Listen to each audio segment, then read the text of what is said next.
Hey guys, Peter here to tell you about the latest record from As Everything Unfolds, Ultraviolet, out April 21st on Long Branch Records. This album has 11 tracks, 36 minutes in length, and this is the band's second full-length studio album. They are a British post-hardcore metalcore band. When it comes to the design of this album, this record has three key characteristics, three key cornerstones, pillars if you will. First is the fact that this is an album that has incredible fluidity, and it moves not only forward but it moves up and down. There's ebbs and flows almost with every single song in the way they constructed this record, mixing the softer side of the band with the heavier side of the band, alternating experiences, making the overall journey very engaging and very entertaining. It's also an album that packs the singles in the forefront, allowing you to discover new songs at the end of the record.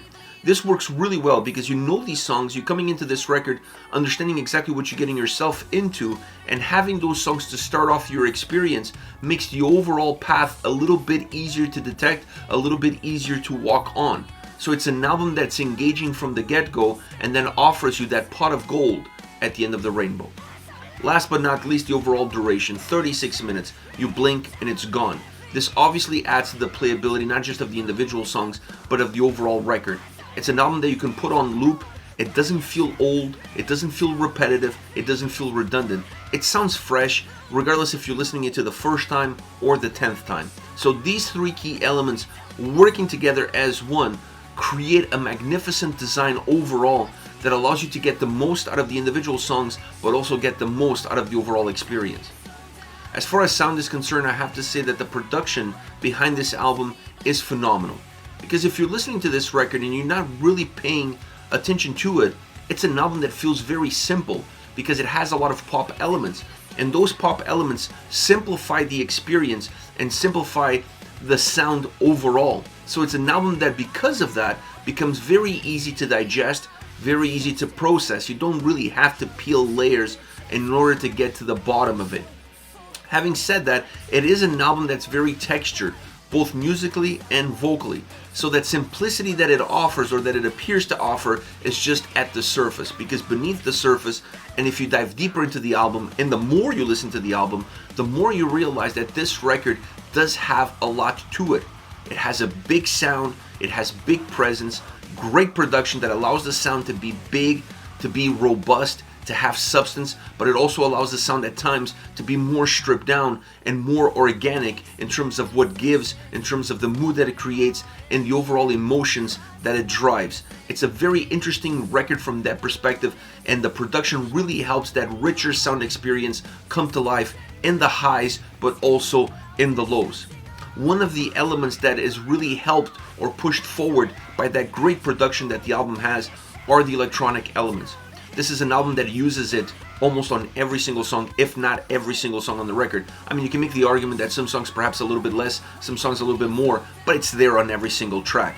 Now, it's there not in a way that gets in the way of everything else, and that's one of the things that I really like it. A lot of bands these days use these electronic elements, and it almost takes over the record, and it's really hard to define what impact do the drums have, what impact do the guitars have, what impact do the vocals have, because it all seems to revolve around the keyboards, the synths, the orchestrations, and electronic sounds in general.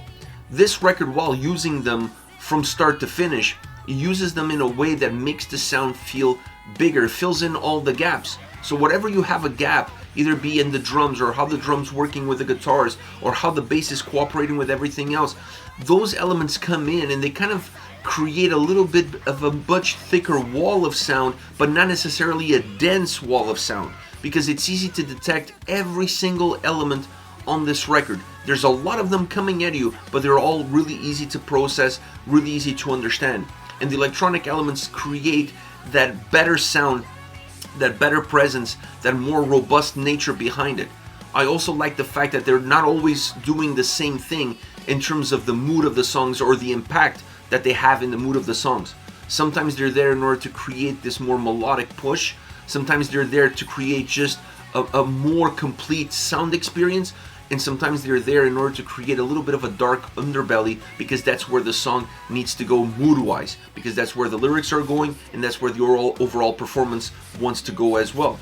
So I like this life that they have. I like this dynamic that they have. But regardless of which one you're picking, you always see how much they do in order to complete the songs, in order to make them a little bit better, a little bit more mature, a little bit more giving, richer in the end. Now, the drum sound on this record is outstanding. I honestly was impressed with the drums throughout. Not a one-size-fits-all approach, but a style that works, should I say, really well throughout the entire album. Changing here, changing there in order to fit better with the mood and the approach that the tracks have. Going into a different direction for those that are a little bit more pop-driven. Going into a much heavier direction and those that have a little bit more aggression and intensity into them. But overall, what I took from the drums is that they didn't sound hollow. They didn't sound empty. They had oomph in them. They had life in them. They had a little bit of the heartbeat of this record, of the sound of this record, was held by the drums and what they were giving. So it was an album that impressed me tremendously by the sound and execution behind the drums. Now, the guitars have this ability to create heaviness on one hand, to create melody on the other, to push the track forward, to bring it down, to make you wonder a little bit within the tracks. The guitars are very versatile, but in a very subtle way, because this is not a guitar-centric record or a guitar-driven record. This is an album that uses the guitars as just another instrument, just another piece of the puzzle in order to make that overall sound work the way that it does. But it's undeniable that they have an impact in the heavier side of the album without a shadow of a doubt, but they also have an impact in the more melancholic, melodic side that this album offers. Great execution, very subtle execution at times, but just because it's subtle and it's not in your face, it doesn't mean that they're not doing exactly what they need to do on an album that offers this sort of soundscape from start to end. Vocally, the album is as rich as the sound is behind it. I already said that it's a very textured album, both on both spectrums. Now, Charlie is a phenomenal vocalist. She has an incredible range, but I felt that on this album, compared to the debut record, she was a little bit looser. Her vocals felt more organic. They felt more natural. They felt more visceral. Not necessarily from a heavy standpoint, not necessarily from a vocal range standpoint, but in terms of the emotion that they carried.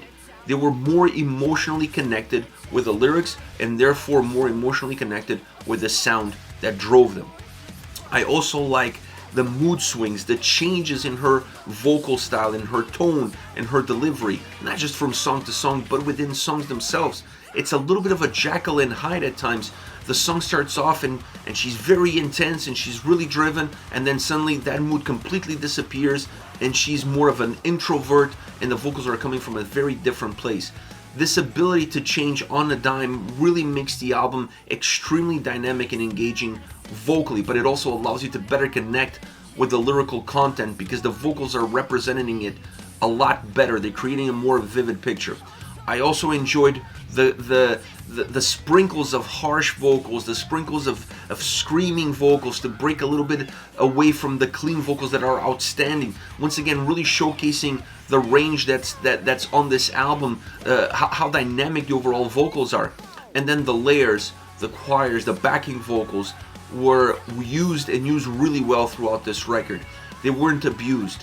They were used where they needed to be, sometimes super subtle, very subtle. I mean, you really have to be paying attention, listening to the songs, and even in order to really detect where those backing vocals, where those vocal layers are coming in. But the moment you detect them, once again, you can see the songs spreading out and becoming a little bit bigger vocally because they were already big musically.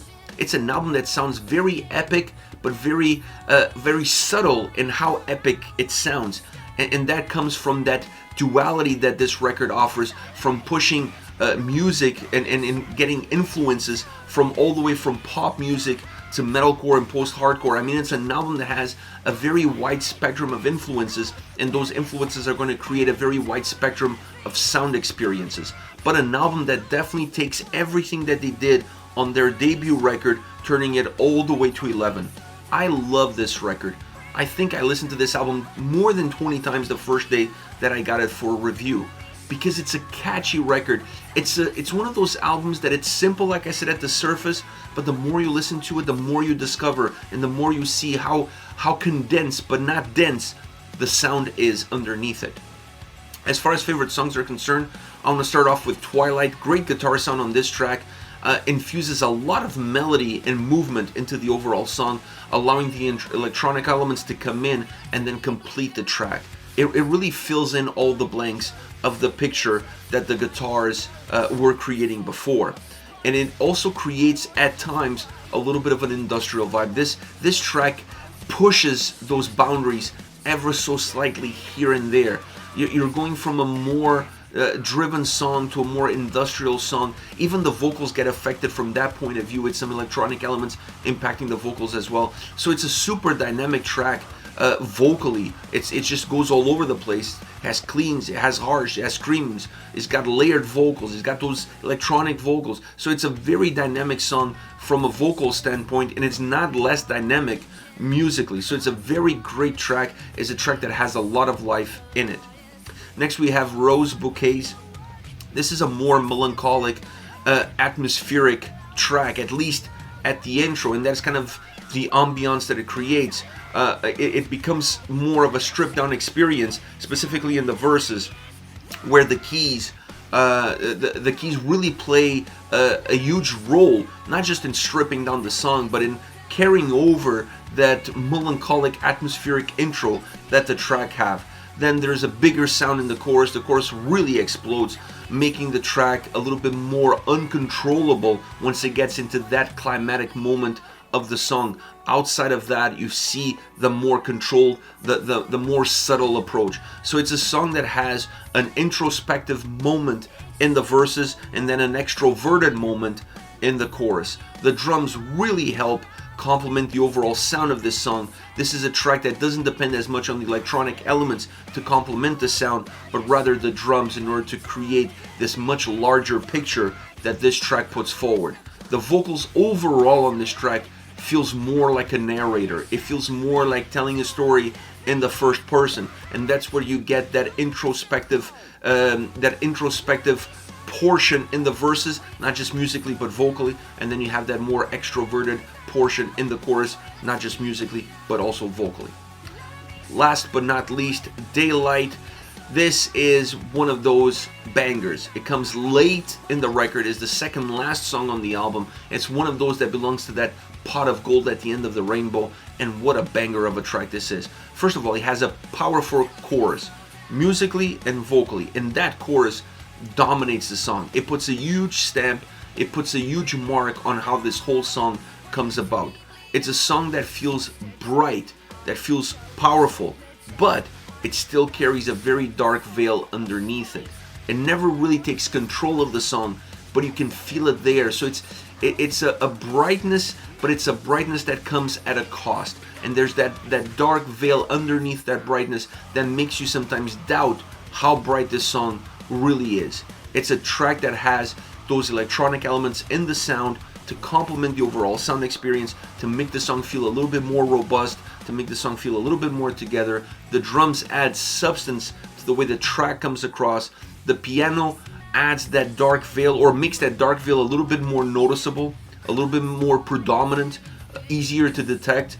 And then the guitars have quite a bit of a bite on this track, even though overall, because of those electronic elements, that pop infusion is still there from start to finish. So it's a track that has all the right elements. The vocals sound very warm, they sound heartfelt, like you really mean what you're saying in this track. So Charlie is absolutely phenomenal in how she delivers this song, and it's one of those tracks that has all the right ingredients in order to stay tattooed in your brain after one time going through it. This is it. As Everything Unfolds, Ultraviolet, out April 21st on Long Branch Records. Let me know your thoughts on the band, on the singles. Use the comment section below. I'll be reading those and getting back to you. Take care, guys.